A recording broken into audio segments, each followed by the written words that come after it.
Buenos días, bienvenidos a nuestro tiempo devocional Tu Palabra para encontrar el camino. Hoy es 29 de agosto del 2025. Vamos a continuar con la lectura de la Biblia en un año con la carta de San Pablo a los Gálatas capítulo 6. Gálatas capítulo 6.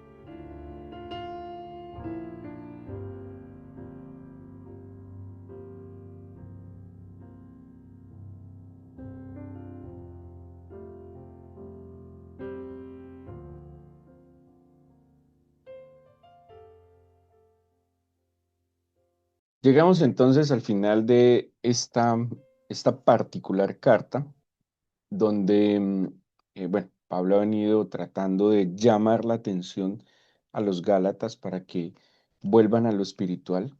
Em, Viendo en términos generales, creo que las dos iglesias que por la comunicación que se da entre Pablo y ellas, que tenían algunas dificultades, eran Corinto y Éfeso, perdón, y Gálatas. Bueno, y Galacia, la iglesia se llamaba Galacia y la iglesia era Corinto.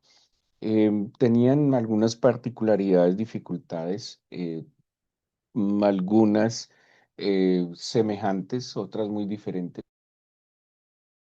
En el caso de los Gálatas, lo que hemos hablado sobre el legalismo y cómo de alguna manera Pablo experimentaba un poco de menosprecio también hacia su labor pastoral. El capítulo 6 entonces nos trata tres cosas principalmente. Una, lo que tiene que ver con el apoyo mutuo, con la ayuda mutua, con entender que somos una comunidad de fe y, y que como comunidad de fe estamos llamados a ser un modelo, un ejemplo para la sociedad.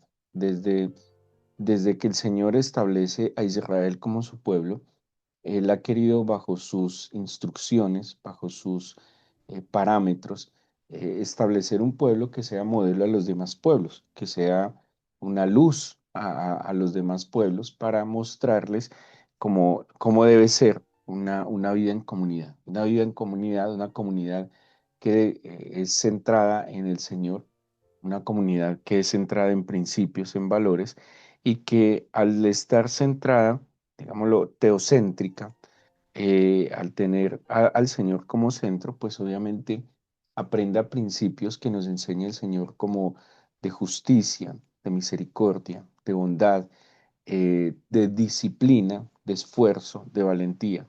Y esta sociedad debía equilibrarse bajo estos principios.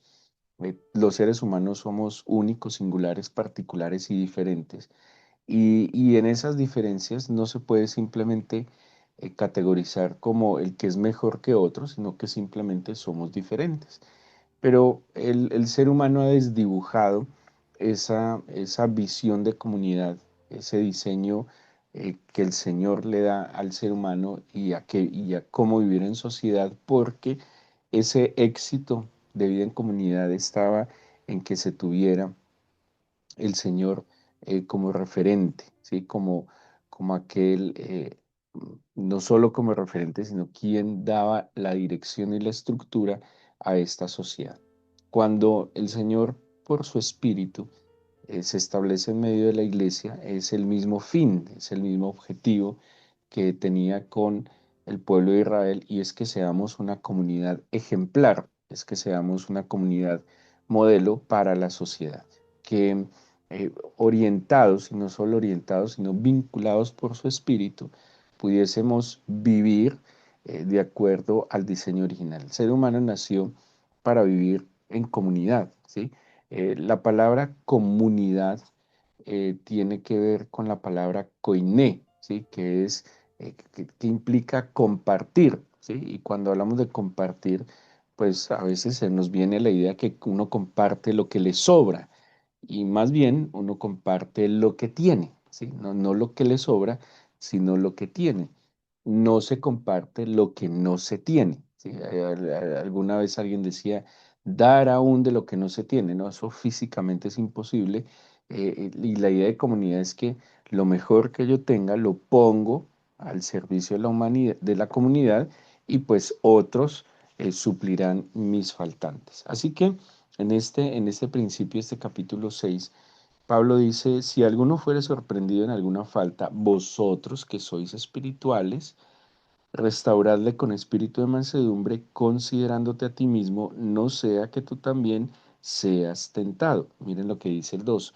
Sobrellevad los unos las cargas de los otros y cumplid así la ley de Cristo, porque el que se cree ser algo, no siendo nada, a sí mismo se engaña. Entonces, ¿qué está diciendo Pablo? Bueno, primero consideremos, pues todos en algún momento podemos faltar, ¿sí? Ojalá pues fuésemos inmaculados, pero todos en algún momento podemos faltar por muchas razones, ¿sí? Una necesidad, una debilidad, un descuido, una torpeza, bueno, muchas cosas pueden hacer que nosotros cometamos una falta. Pero dice, si usted, si se sorprende, si alguien es sorprendido en alguna falta, aquel que es espiritual, restáurele con espíritu de mansedumbre. Tristemente, cuando estamos sentados en nuestro propio ego, cuando tenemos esa inclinación equivocada a esa superioridad moral, cuando consideramos que somos superiores a otros. Ojo que la Biblia dice, el mismo San Pablo dice que debemos considerar al otro como superior a mí, ¿sí?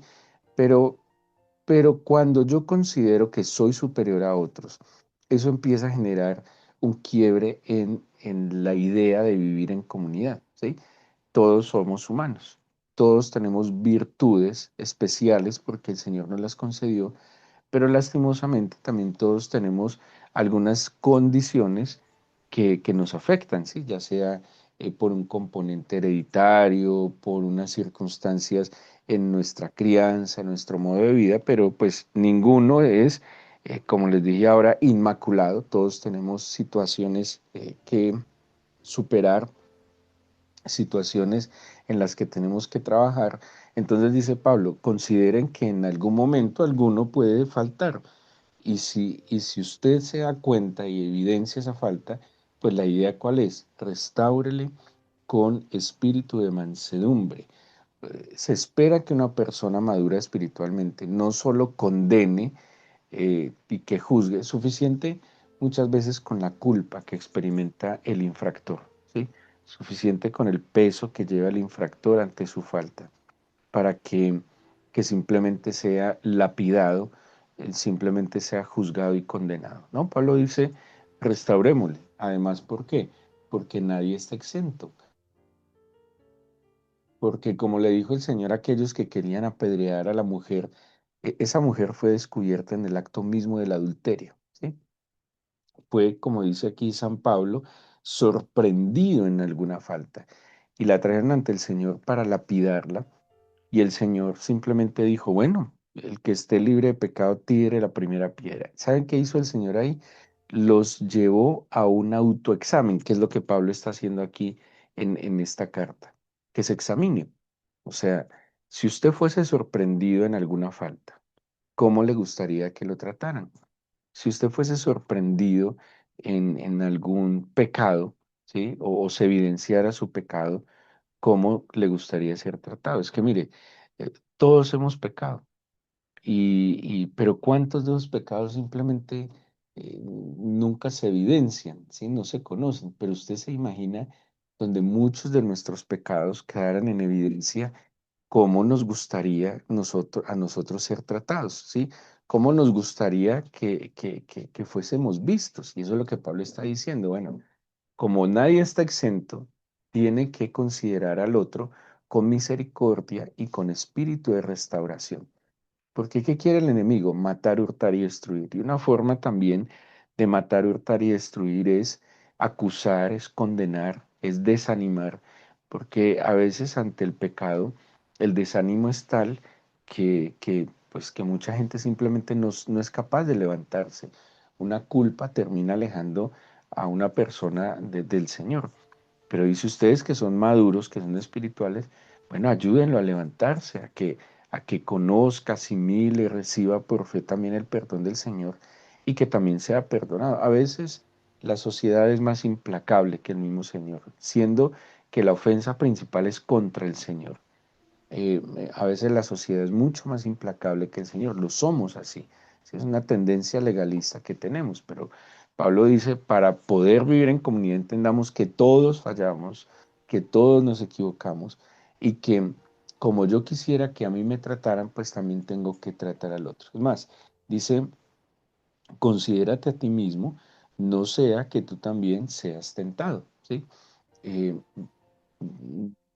yo tengo que considerar que también estoy en este mundo, en este cuerpo, y que lo que puede afligir a otro, que las necesidades que pasa a otro, que lo llevaron tal vez a cometer un pecado, pues son las necesidades que yo también puedo padecer que me pueden llevar a pecar. Entonces, tengo que tener una actitud humilde de restauración, de comprensión. Ojo, otra cosa es, digamos, ser alcahuete con el pecado, ¿sí? Pero si hay un genuino arrepentimiento, si hay una conversión, si hay un dolor, porque el pecado, en la conciencia de pecado, tiene que generar dolor, ¿sí?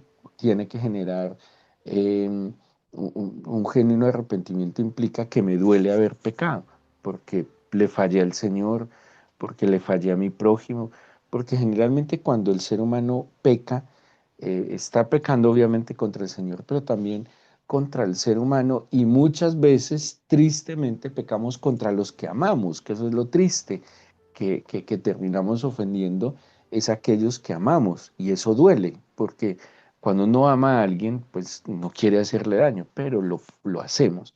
Dice Pablo entonces, considérate a ti mismo, tú también puedes ser tentado. El 2 es algo muy importante. Aprendamos a sobrellevar las cargas mutuamente y ahí es donde está la fortaleza. Em, Porque nadie es perfecto en sí mismo, ¿sí? El Señor nos diseñó de una manera tan bella que por más virtudes que tengamos, nadie puede vivir solo y mantenerse en la vida por sí mismo. Todos necesitamos de otro, por más fuerte, inteligente, capaz, vigoroso que sea una persona, necesita de otros, ¿sí? No hay manera, la vida no tiene sentido en soledad. Así diga que es súper, súper espiritual y que el Señor satisface todas las áreas de su vida, no es coherente que alguien diga ser espiritual y no le importe compartir su vida con otros. ¿Sí? Que sea tan egoísta, que diga que le basta el Señor. No, pues si a nosotros nos bastara el Señor, pues no estaríamos aquí viviendo en sociedad, ¿sí? Pues el Señor a cada uno nos llevaría para una montaña y nos dejaría allá aislados con Él. Moisés subió a la montaña, Abraham subió a la montaña, se encontraba con el Señor, pero ese sentido del encuentro con el Señor se daba en la medida en que compartía con el prójimo. Así fuimos creados.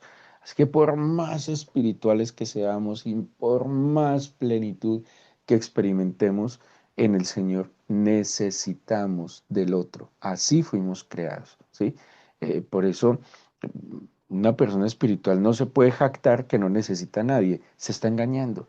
Necesitamos de la familia, necesitamos los amigos, necesitamos los compañeros, necesitamos un entorno con el cual compartir. Es según el diseño, así fuimos creados, así fuimos diseñados y el Señor lo considera bueno, pero nos da una pauta, unas pautas de cómo debemos vivir en medio de esa sociedad, ¿sí? ¿Qué dice entonces? Bueno, ayudémonos, restaurémonos primero porque todos podemos fallar, pero perdonémonos, restauremos y vamos para adelante. Dice, como todos llevamos una carga, pues sobrellevemos esa carga. Las cargas son diferentes. Mire, lo que para alguien que está a mi lado es una enorme carga, para mí es algo que no me pesa. Es así de sencillo. Eh, por ejemplo, no sé, en una familia para alguien la tecnología puede ser una cosa que le saca los ojos, que hacer un cuadrito en Excel se le lleva toda una mañana. Eso es una carga, pero para otro puede tener la facilidad de trabajar eso en el Excel y lo que el otro hace en 4 horas, yo lo puedo hacer en, no sé, en 10 minutos. Eso implica sobrellevar la carga, donde yo puedo ayudarle al otro en lo que le pesa, que a mí no, que a mí necesariamente no me pesa, ¿sí? Por eso el servicio mutuo, por eso la ayuda mutua. Para muchos los recursos financieros no son mucho, no les cuesta lo mismo que a otros. Hay personas que conseguir un recurso le cuesta muchísimo, no tienen esa habilidad, pero hay otros que se le facilita o administrarlo. Pero por eso dice, cuando estaba al principio de la iglesia, y también Pablo le escribe hacia los Corintios cuando está hablando de la ofrenda para los santos de Jerusalén, les dice que la abundancia vuestra supla la escasez de los otros y que la abundancia del otro supla vuestra escasez. Esa es la ayuda mutua. Lo mejor que yo tengo lo pongo al servicio y beneficio de aquel que pues tiene menos fuerza física, intelectual, capacidad de comunicación, bueno, todo lo que el ser humano tiene que ayude a sobrellevar las cargas del otro, ¿sí? A veces somos tan egoístas que en verdad podríamos facilitarle la vida al otro, ¿sí? Y eso es muy bonito cuando la familia se integra en el espíritu, porque cada uno pone al servicio de la construcción, de la edificación, pero también del establecimiento de la familia lo mejor de sí para optimizar. Eso es optimizar, que cada pieza esté en su lugar poniendo lo mejor de sí para que funcione de mejor manera, digamos, toda esa estructura familiar o empresarial o en la iglesia. No todos tenemos las mismas habilidades, pero no podemos ser egoístas de guardarlas para mí y no beneficiar a otros. Así no fuimos creados ni diseñados. Dice el 3, esta ayuda mutua implica una humildad, ¿sí? Dices, porque el que cree ser algo no siendo nada a sí mismo, se engaña. Así que cada uno someta a prueba su propia obra y entonces tendrá motivo de gloriarse solo respecto de sí mismo y no en otro, porque cada uno llevará su propia carga. Entonces mire lo que dice.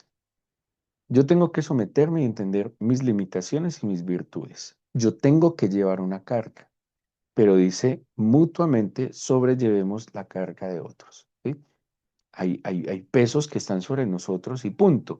Pero además de mi carga, el Señor también dice, tome su cruz y sígame, pues yo tengo capacidades de llevar la carga de otro en el contexto que les expliqué, porque para mí hay cosas que no son carga y no lo deberían ser, ¿sí? Ahora, cuando el Señor nos bendice, nosotros estamos llamados a ser de bendición. Lo que el Padre coloca en mis manos es para bendecir a otros. Lo que a mí me bendice, bendice a otros. Esa es la manera de como de crecer en comunidad. Luego el Señor, Pablo, les enseña algo de la reciprocidad. El versículo 6 dice, el que es enseñado en la palabra haga partícipe de toda cosa buena al que lo instruye. Voy a leer esto mismo ampliado en la primera carta a los Corintios en el capítulo 9. Pablo está hablando de los derechos del apóstol y dice desde el versículo 7 en adelante, ¿quién fue jamás soldado a sus propias expensas? ¿Quién planta viña y no come de su fruto? ¿O quién apacienta el rebaño y no toma de la leche? Digo esto solo como hombre, ¿no dice esto también la ley? Porque en la ley de Moisés está escrito, no pondrás bozal al buey que trilla. ¿Tiene Dios cuidado de los bueyes o lo dice enteramente por nosotros? Pues por nosotros se escribió, porque con esperanza debe arar el que ara y el que trilla con esperanza de recibir el fruto. Si nosotros sembramos entre vosotros lo espiritual, es gran cosa si segáramos de vosotros lo material. Si otros participan de este derecho sobre vosotros, ¿cuánto más nosotros? Pablo le está diciendo, cuando hablamos de reciprocidad, es que si yo estoy recibiendo, pues debo ser recíproco en dar, ¿sí? Es coherente. Así como mucha gente está dando, mucha gente da sin esperar nada a cambio, pero en la justicia del Señor yo sí debo estar dispuesto a ser recíproco, y se los pongo así de sencillo.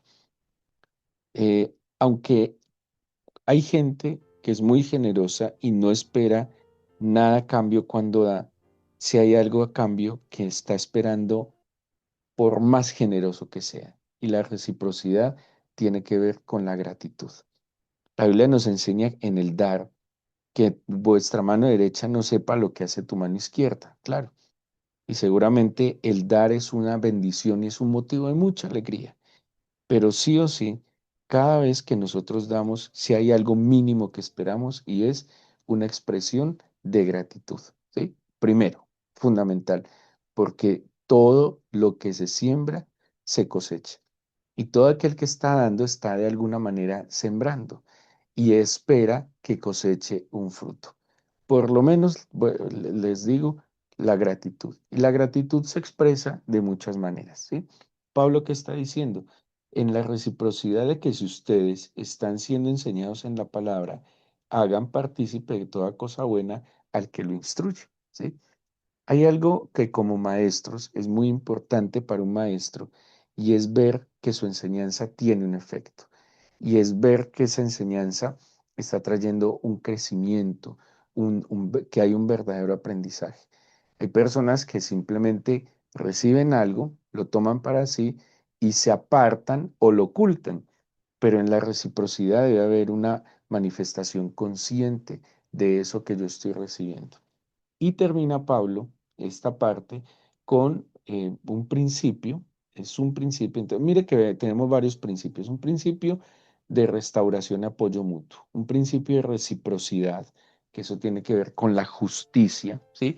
Y tenemos también un principio y es una ley además, de sembrar y cosechar. ¿Y qué dice el 7? No se engañen, Dios no puede ser burlado. Todo lo que el hombre sembrare, eso también segará. Si siembra para su carne, pues de la carne segará corrupción, pero el que siembra para el espíritu, del espíritu segará vida eterna. No nos cansemos, pues, de hacer el bien, porque a su tiempo segaremos si no desmayamos. Así que según tengamos oportunidad, hagamos bien a todos y mayormente a los de la familia en la fe. Bueno, los que han tenido la oportunidad de interactuar con el campo sabrán que el trabajo del campo implica perseverancia. Por eso dice, segaremos si no desmayamos, porque la siembra depende de muchos factores. El primero de ellos es semilla, que haya una buena semilla. En verdad, la semilla sí afecta el fruto que esperamos que se tenga. Entonces, primero, una buena semilla. Yo tengo que garantizar que lo que estoy sembrando es una buena semilla. Segundo, un buen terreno, porque yo puedo tener una extraordinaria semilla, pero sembrarla en un mal terreno. Y en eso tenemos que tener mucho discernimiento, ¿sí? El buen terreno. Em, hay un versículo que dice, Dios da pan al que come y semilla al que siembra. En mi vida personal y ministerial, yo tengo tres terrenos para los cuales yo le pido semilla al Señor todos los días. Yo considero que el corazón del creyente es un terreno, pues lo considero porque así lo dice la Escritura, le enseña la parábola del sembrador, y que la buena semilla es la palabra del Señor. Yo le pido al Señor que todos los días me dé buena semilla y que esa buena semilla haya buenos terrenos. Es posible que la semilla que el Señor me concede, su buena palabra, es posible que a veces no encuentre buenos terrenos, porque la parábola del sembrador describe que hay entre espinos, pedregales y explica por qué las condiciones del corazón pues pueden terminar afectando la buena semilla. Pero yo, en mi responsabilidad de siervo del Señor, yo le pido buena semilla, o sea, que cada día nos dé su santa y bendita palabra. Pero también hay otros terrenos, además del corazón de la gente como como palabra de Dios, también hay otro tipo de semillas y hay otro tipo de terrenos donde yo puedo sembrar, ¿sí? Em, donde yo espero también. Ahora, la cosecha viene de acuerdo a la semilla. Si usted siembra amor en el corazón de las personas, eso recibirá. Si usted siembra servicio, eso recibirá, ¿sí? Si usted siembra con generosidad en otras personas, usted también va a cosechar generosidad y no se trata solo del dinero. Tristemente este principio lo limitan mucho al tema monetario y no puede ser así porque más que dinero, yo necesito que en algún momento, porque lo voy a necesitar, es que se extienda una mano generosa para ayudarme. Y no es solo dinero, es que la generosidad implica muchos recursos, porque muchas veces alguien no necesita dinero, o sí, o puede que necesite dinero, pero lo que más le va a servir es una oportunidad. No todo el mundo está poniendo la mano para que le regalen. Hay también momentos en que se necesita una oportunidad, una puerta que se le abra, un impulso, ¿sí? Y cuando yo estoy sembrando con generosidad en otros, pues con la esperanza que en el momento en que más lo necesite, voy a tener esa cosecha. Y eso es lo que Pablo también está enseñando en este principio. Entonces, principio de restauración, principio de reciprocidad y también este principio de sembrar y cosechar. Y ya al final, Pablo pues se despide, aquí es donde en el 11 le dice, mirad con cuán grandes letras os escribo, tal vez pues dándole énfasis a este o a estos temas que está tratando en esta carta y pues termina haciendo como una conclusión de que hay que agradar al Señor antes que a los hombres, que hay que gloriarse en el Señor antes que gloriarse en sí mismo o en los hombres. Démosle gracias al Señor porque Él está con nosotros, disponga su corazón para que oremos y le entreguemos este día al Señor.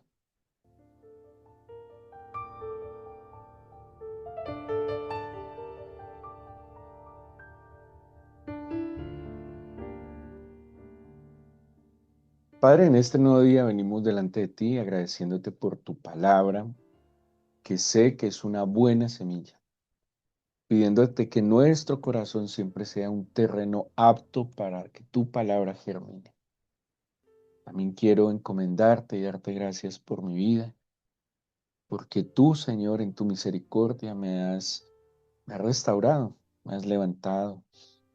Tú no llevas las cuentas de mis faltas, ni tienes memoria de ellas para echármelas en cara. Tú no me echas en cara tu perdón. Tu perdón es perfecto, absoluto. Te agradezco porque tú no me condenas.